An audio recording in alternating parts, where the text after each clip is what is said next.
মোবারক। প্রিয় দর্শক সকলকে জানাই ঈদের অনেক অনেক শুভেচ্ছা এবং ভালোবাসা। নিশ্চয়ই সবাই ভালো আছেন এই মুহূর্তে এবং পরিবারের সকলের সাথেই আনন্দে চমৎকার সময় কাটাচ্ছেন। এবং ঈদের বিশেষ অনুষ্ঠান মানেই তো চ্যানেল 9-এর অনেক অনেক আয়োজন আপনাদের জন্য। তেমনই এক আয়োজনে আমি আজকে এসেছি, অর্চি রহমান আছি আপনাদের সাথে এবং সবাইকে আমন্ত্রণ জানাচ্ছি চ্যানেল 9-এর ঈদের 7 দিন ব্যাপী বিশেষ এই আয়োজন ফিরে দেখা আমজাদ হোসেনের আজকের পর্বে। এবং যেহেতু আমরা 7 দিন ব্যাপী এই কিংবদন্তির চলচ্চিত্র নিয়ে কথা বলবো এবং চলচ্চিত্রগুলোও দেখব, এবং আজকে এমন একজন অতিথিকে আমরা পেয়েছি, আসলে ভীষণ গর্ববোধ করি যখন এই মানুষগুলোকে এখন আমরা আমাদের সামনে পাই এবং এই সৃষ্টির পেছনের গল্পগুলো জানতে পারি। আজ আমাদের সাথে আছেন ভীষণ প্রিয় একজন নাট্য ব্যক্তিত্ব এবং যার দরাজ কণ্ঠের ভক্ত কিন্তু আমরা অনেকেই, প্রিয় অভিনেতা, প্রিয় মুখ এবং নাট্য নির্দেশক, টেলিভিশন প্রযোজক মনোজ সেনগুপ্ত। চলুন কথা বলি আজ তার সাথে। ঈদ মোবারক। ঈদ মোবারক। এবং আজকে যেমনটা বলছিলাম যে চ্যানেল 9-এ জন্ম থেকে জ্বলছি প্রচারিত হচ্ছে, সকলেই আসলে উৎসাহিত হয়েই থাকি যতবারই এই সিনেমাগুলো আমরা দেখতে চাই, পেছনের গল্পগুলো আমরা শুনতে চাই, এবং যখন আপনাদেরকে সামনে পাই তখন তো সেই গল্পগুলো আসলে আরও ভালো করে আমরা শুনতে পারি, কারণ এত এত অভিজ্ঞতা, এত এত কিছুর সঞ্চার আপনারা করেছেন। সেই অভিজ্ঞতার আলোকে আজকে একটু আপনার কাছ থেকে জানতে চাই আসলে কাজের শুরুর আগে তার সাথে আপনার প্রথম দেখা বা পরিচয়, সেই পর্বটা কেমন ছিল, কোথায় দেখেছিলেন, তাকে কেমন লেগেছিল? জন্ম থেকে জ্বলছি ছবির আগে আমজাদ ভাই সম্পর্কে একটু বলা দরকার। আমজাদ ভাইয়ের সাথে আমার পরিচয় বা তাকে আমি দেখি প্রথম, সেটা হচ্ছে 72 পরবর্তী সময়।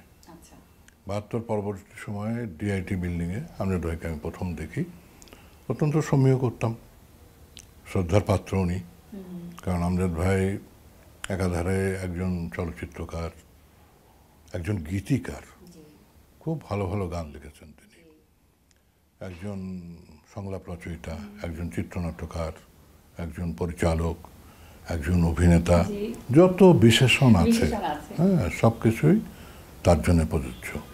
এবং সবচেয়ে বড় একজন খুব ভালো ঔপন্যাসিক।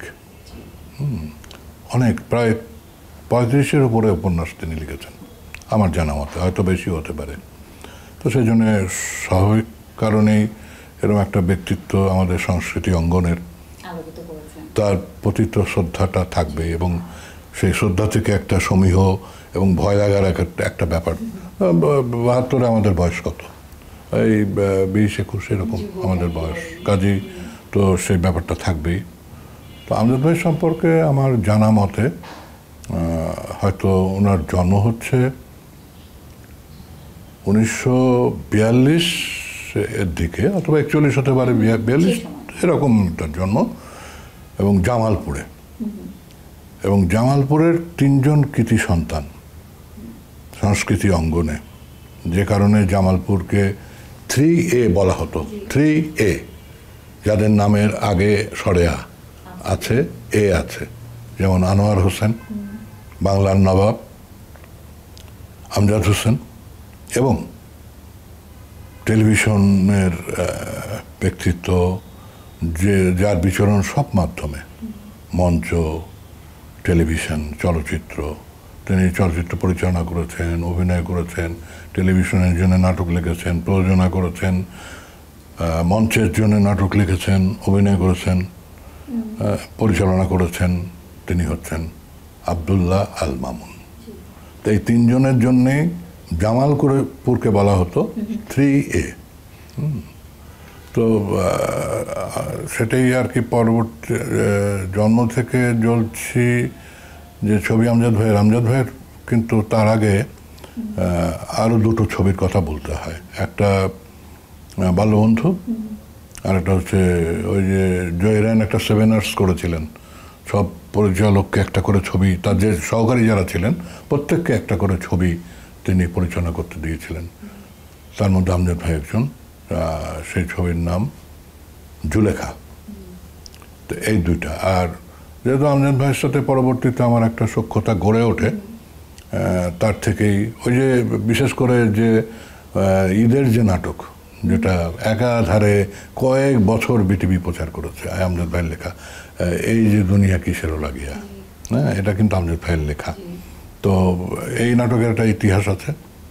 আমাদের মুস্তাফিজুর রহমান, তিনিও জামালপুরে পড়াশোনা করতেন এবং আমজাদ ভাইয়ের বন্ধু। মুস্তাফিজুর রহমান মানে যিনি পরবর্তীতে মহাপরিচালক হয়েছিলেন টেলিভিশনের, আমি তার কথা বলছি। এই সব দিন রাত্রি যার প্রযোজনা হুমায়ুন আহমেদের, তার কথা বলছি। তো আমজাদ ভাইকে ধরা যেত না, ব্যস্ততা এই সেই, কথা দিয়ে কথা রাখে না, মানে অন্য ক্ষেত্রে না, এই লেখালেখি। তারপরে ধরে এনে ওনার আসার কথা 12টার সময়, না এসে আসলেন 4টার সময়।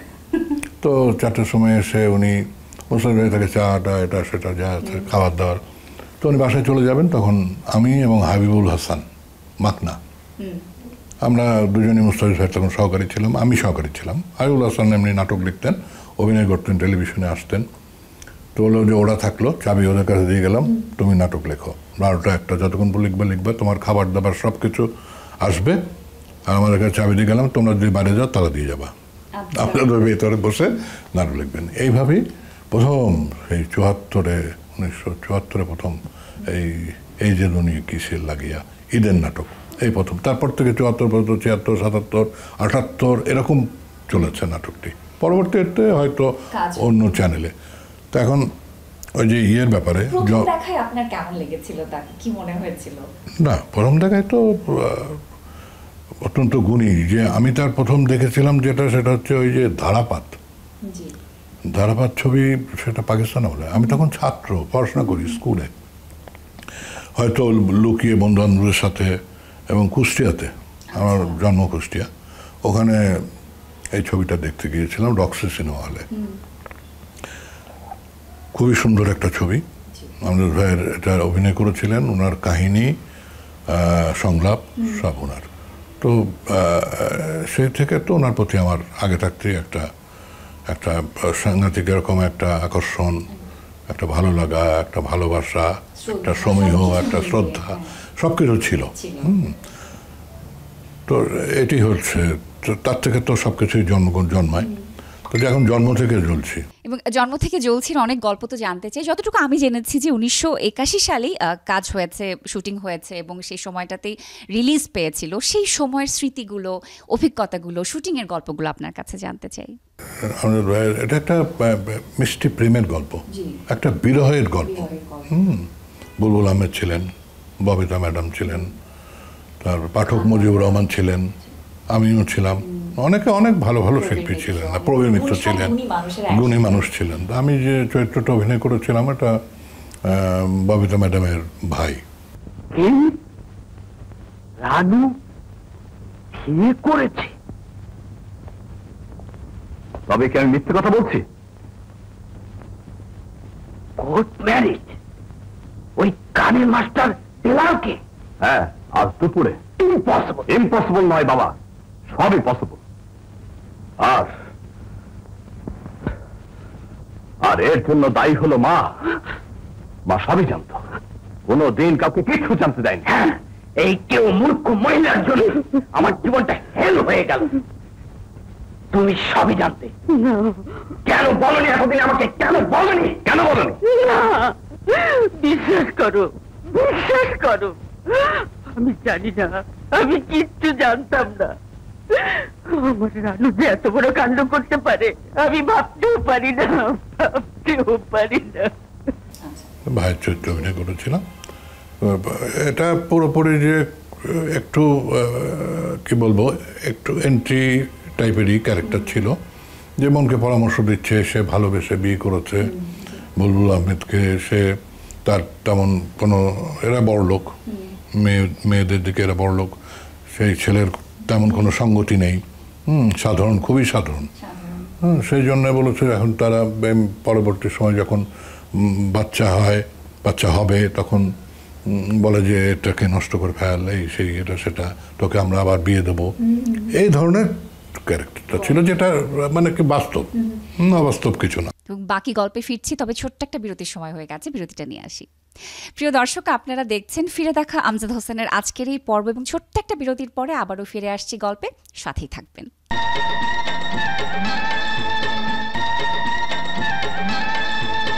প্রিয় দর্শক, বিরতির পর আবারও ফিরে এলাম ফিরে দেখা আমজাদ হোসেনের আজকের পর্বের সাথে আছি আমি অর্চি রহমান, এবং আমার সাথে আলাপচারিতায় গল্পে আছেন নাট্য ব্যক্তিত্ব, অভিনেতা মনোজ সেনগুপ্ত। চলে যাচ্ছে আবারও গল্পে। এবং যেমনটা আপনি বলছিলেন যে তার সাথে আপনার আসলে আগেই তো দেখা হয়েছে, এই চলচ্চিত্রে কাজের আগেই দেখা হয়েছে, কিন্তু চলচ্চিত্রের প্রস্তাব আপনার কাছে কি করে এলো, এই চলচ্চিত্রের সাথে আপনি কি করে যুক্ত হলেন? উনি নিজেই আমাকে একদিন টেলিভিশনে দেখালো, তুমি একটু, তোমাকে দরকার। আমার কীরকম? আমি যে জন্ম থেকে জ্বলছে একটা ছবি করছি, ওই ছবিতে তোমাকে একটা চরিত্র অভিনয় করতে হবে। তা বললাম ভালো, আমজাদ ভাইয়ের ছবিতে অভিনয় করবো। আমজাদ ভাই তখন তো নয়নমণি, গোলাপি এখন ট্রেনে সব হয়ে গেছে। হ্যাঁ, তো অনেক শিষ্য। উনি তো প্রচুর বার, মানে 13-14 বার জাতীয় চলচ্চিত্র পুরস্কার পেয়েছেন, এবং সেখানে পরিচালক হিসেবে পেয়েছেন, চিত্রনাট্যকার হিসেবে পেয়েছেন। তো উনি যখন আমাকে বললেন, অফারটা দিলেন, তখন আমার ভালো লাগলো। তা বললাম ঠিক আছে, আমি করবো। আমি জানতেও চাইনি কী চরিত্র, কী করব। এটা আমার কাছে মনে হয়েছিল ধৃষ্টতা, ওনাকে জিজ্ঞেস করা, যেহেতু তো তা আমি তারপরে করলাম। এবং এই ছবির ক্যামেরাম্যান ছিলেন কে, অনেকে হয়তো এখন জানে না। জন্ম থেকে জ্বলছির ক্যামেরাম্যান ছিলেন বেবি ইসলাম। এই ছবির ক্যামেরাম্যান ছিলেন বেবি ইসলাম। আর কসাইয়ের ছবির, কসাইতেও আমি অভিনয় করেছি। উনি কসাইতেও আমাকে একটা, আমি সালেক খান, ববিতা ম্যাডাম ওই ছবিরও নায়িকা। তো ওই ছবির মনে হয় ক্যামেরাম্যান ছিলেন রফিকুল বারী চৌধুরী। আর বেবি ইসলাম ছিলেন জন্ম থেকে জ্বলছির ক্যামেরাম্যান। ওই শুটিংয়ের অভিজ্ঞতা শুনছিলাম, কিন্তু শুটিংয়ের বাহিরে ব্যক্তি আমজাদ হোসেনকে আপনি কিভাবে দেখেছেন? উনি বেসিক্যালি তো মনে প্রাণে শিল্পী এবং অভিনেতা। আমি একটা জিনিস খেয়াল করেছি, যখন কোনো শিল্পী শট দিচ্ছে, উনি তো ক্যামেরার পেছনেই আছেন, উনি তো ক্যামেরার পেছনেই আছেন অ্যাজ এ ডিরেক্টর হিসাবে। ওই শিল্পী অভিনয় করছে, উনি নিজেও অভিনয় করছেন, সংলাপ বলছেন না, কিন্তু এক্সপ্রেশনে মনে হচ্ছে যেন উনি নিজেও অভিনয় করছেন। আর একটা যখন ছিলেন, উনি খুব বেশি রাগ করতেন না, রাগারাগি করতেন না। কাট হলে বুঝিয়ে দিতেন, বলতেন এভাবে করো, নিজে অভিনয় করে দেখিয়ে দিতেন।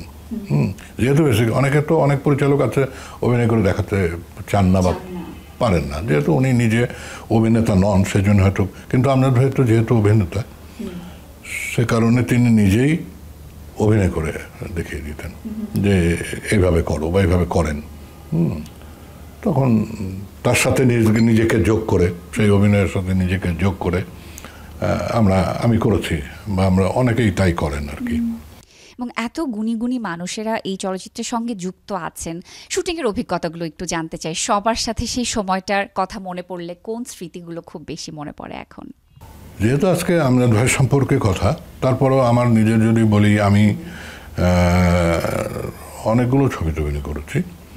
এর মধ্যে ইলতুৎমিশের একটা ছবি ছিল মাই লাভ, আর আমজাদ ভাইয়ের দুটো ছবি, কসাই, জন্ম থেকে জ্বলছি।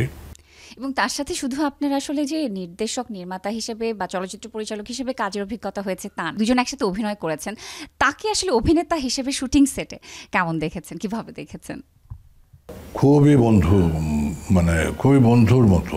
উনি বয়স চিন্তা করতেন না, যে কারোর বয়স 60, কেউ হয়তো 25, ওই 25কেও উনি যখন গল্প করতেন, তাকেও উনি বন্ধুই মনে করতেন, বন্ধুর মতো ব্যাপার। আমার তো মনে হয় যে ওনার সন্তানদের সাথেও, বিশেষ করে যেমন এই দোদুল, তারপরে সোহেল আরমান, আমার মনে হয় এদের সাথেও তার সম্পর্কটা বন্ধুর মতোই। আমি দেখেছি দোদুলকেও কাঁধে হাত দিয়ে কথা বলতে বলতে উনি যাচ্ছেন।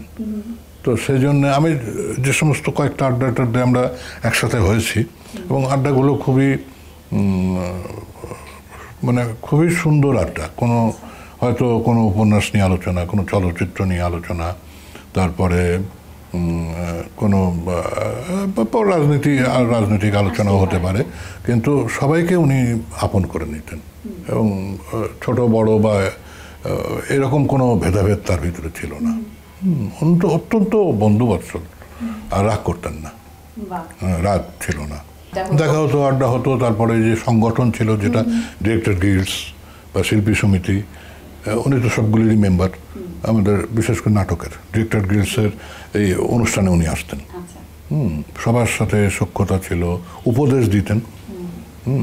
উনি উপদেষ্টা হিসাবেও কাজ করেছেন, উনি শিল্পীদেরও সাথেও ওই যে ধরনের একটা ব্যবহার করা উচিত এটাও বলতেন, আবার অভিনয়ের ব্যাপারেও বলতেন যে খুব লাউড অ্যাক্টিং বা এটা উনি পছন্দ করতেন না, নর্মাল অ্যাক্টিং সাবলীল সেটি পছন্দ করতেন। আনোয়ার ভাইয়ের আরেকটা কথা বলতে হয়, উনি চলচ্চিত্রের বিষয়ে বিদেশেও গেছেন, ভারতে গেছেন, রাশিয়া গেছেন। বাকি গল্পে ফিরছি, তবে ছোট্ট একটা বিরতির সময় হয়ে গেছে, বিরতিটা নিয়ে আসি। প্রিয় দর্শক, আপনারা দেখছেন ফিরে দেখা আমজাদ হোসেনের আজকের এই পর্ব, এবং ছোট্ট একটা বিরতির পরে আবারও ফিরে আসছি গল্পে, সাথেই থাকবেন।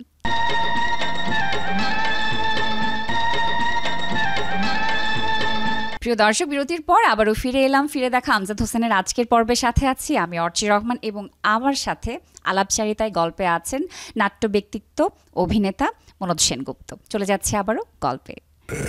সেটা ওইভাবে মনে হয়নি, বা আজকে এই ছবির জন্য আমি চ্যানেল 9-এর সম্মুখীন হব, আমার ইন্টারভিউ নেবে, এটা ভাবিনি তখন। তবে মনে করেছে যে একটা সুন্দর মিষ্টি ছবি হবে। হ্যাঁ, এটা যেহেতু আমজাদ ভাইয়ের ছবি, আমজাদ ভাইয়ের ছবি মানে এটা একটা মিষ্টি ছবি, হ্যাঁ, সেটা আমাদের মনের ভিতরে এসছে। এবং এই ছবি যতটা প্রেম অনুরাগের ছবি, তার চাইতে আরও সবচাইতে সুন্দর হচ্ছে ছবির গান। প্রত্যেকটি গান, আদি ভাইয়ের গাওয়া, সামিনা ইয়াসমিনের গাওয়া, সামিনা চৌধুরী, হ্যাঁ ওই বাচ্চা ছেলেটা গায়, হ্যাঁ চমৎকার, হ্যাঁ প্রত্যেক, ওটা মনে হয় যদ্দূর সম্ভব একটা মেয়ে ছিল দিবা, ও টেলিভিশনে গান করতো নতুন কুড়ি থেকে, ওই মেয়েটি, ওই দিবার গাওয়া মনে হয় গানটি, এই যে বাবা বলে গান। হ্যাঁ, আর ওই সামিনাও ছিলেন সঙ্গীতে, আর সাবিনা ইয়াসমিনও ছিলেন। আমার কাছে কৌতুককে তোমার কি কইছ, মনে হয় যেন এর চাইতেও যদি অন্যরকম একটা নাটক অভিনয় করতে পারতাম, অন্যরকম একটা চলচ্চিত্র অভিনয় করতে পারতাম। এই আকাঙ্ক্ষা যখন থাকবে না, সেদিন তার মৃত্যু হয়ে যাবে। আকাঙ্ক্ষা থাকতেই হবে, প্রত্যেকেরই থাকে, সে অভিনয় শিল্পী হোক, সঙ্গীত শিল্পী হোক বা নৃত্যশিল্পী হোক, প্রত্যেকের ভিতরে এই ধরনের একটা আকাঙ্ক্ষা থাকবে, থাকতেই হবে। আমরাও চাই এই জীবনের, ওই নাটকের কথাটা বলা হলো না, নাটকে একসাথে আমরা কাজ করেছি, জয়রানের হাজার বছর ধরে অভিনয় করেছি একসাথে, সারা রাত ধরে আমরা শুটিং হয়েছে। প্রডিউসার ছিলেন জি আনসারি, এটা জয়রানের উপন্যাস থেকে নেয়া, এবং জি আনসারি নাট্যরূপ দিয়েছিলেন। সারা রাত ধরে অভিনয়ের ফাঁকে যে হাসি ঠাট্টা, চা খাওয়া, এই যে আনন্দ, হ্যাঁ সেটা বলে বোঝানো যাবে না। আর ওনার আরেকটা উপন্যাস থেকে জিয়া ভাই নাট্যরূপ দিয়েছিলেন জি আনসারি, সেটা হচ্ছে অস্থির পাখিরা। সেটাতে প্রধান একটি মেয়ে চরিত্র অভিনয় করেছিলেন সুবর্ণা, আর আমরা প্রায় 7-8টা ছেলে, সুবর্ণাকে ঘিরে 7-8টা ছেলে, এবং 72 পরবর্তী সময়ের উপর ভিত্তি করে লেখা, যে প্রত্যেকের ভিতরে একটা অস্থিরতা কাজ করছে, হ্যাঁ এরই উপর উপন্যাসটা উনি লিখেছিলেন, এবং খুবই সুন্দর হয়েছিল নাটকটি, খুব সুন্দর। ওর মধ্যে আসাদ ছিল, রাইসুল ইসলাম আসাদ একটা ছেলে, আমি একটা ছেলে, তারপরে জহিরুদ্দিন পেয়ার একটা ছেলে, রাতিন একটা ছেলে, এরকম ভাবে কত গল্প, কত স্মৃতি কথা আজকে শুনলাম, এবং অসংখ্য ধন্যবাদ আমাদেরকে সময় দেবার জন্য। এবং আজকে যেহেতু চ্যানেল 9-এ জন্ম থেকে জ্বলছে, আমরা সবাই মিলেই দেখব, যদি দর্শকদের উদ্দেশ্যে কিছু বলার থাকে। আবারও ঈদ মোবারক, আপনারা ভালো থাকবেন, সুন্দর থাকবেন। আজকে আমরা একজন মহান স্রষ্টা আমজাদ হোসেন সম্পর্কে এত কম কথায় তার যে কর্মক্ষেত্রটা, এটা বলা যাবে না। তো হয়তো উনি খুব আরও যদি বেশি দিন বাঁচতেন, তাহলে আমরা ওনার কাছ থেকে আরও বেশি কিছু পেতাম। এই সমস্ত লোকগুলো চলে যাওয়াতে আমাদের নাটক, আমাদের সংস্কৃতি, আমাদের সাহিত্য, আমাদের চলচ্চিত্র অনেক কিছু হারিয়েছে। উনি বেশবাসী হন, ভালো থাকেন। আমার জন্য আপনারা আশীর্বাদ দোয়া করবেন। ধন্যবাদ। অসংখ্য ধন্যবাদ আপনাকে। এত এত অজানা গল্পগুলো আমরা জানতে পারলাম, আপনি আমাদেরকে জানিয়েছেন এবং আমরা চেষ্টা করেছি যেন নতুন প্রজন্মকে কালজয়ী সিনেমাগুলোর পেছনের গল্পগুলো একটু একটু করে জানাতে পারি এবং এখন তো আমরা সেই সিনেমা দেখতেই চলে যাচ্ছি। অসংখ্য ধন্যবাদ, কৃতজ্ঞতা, ভালোবাসা আবারও আপনার প্রতি। ভালো থাকবেন। প্রিয় দর্শক, এই ছিল আমাদের আজকের আয়োজন। ফিরে দেখা আমজাদ হোসেন। আশা করছি সবাই আমাদের সাথে ছিলেন এবং পুরোটা সময় কিন্তু থাকতে হবে। আমরা আলাপচারিতায় ছিলাম। এবার তো আজকে আমরা যেটা বলেছি প্রথমেই, যে চ্যানেল 9-এর বিশেষ এই আয়োজনে কিংবদন্তি আমজাদ হোসেনের জন্ম থেকে জ্বলছি সিনেমাটি এই মুহূর্তেই দেখব। চলুন সরাসরি চলে যাই সিনেমাতে।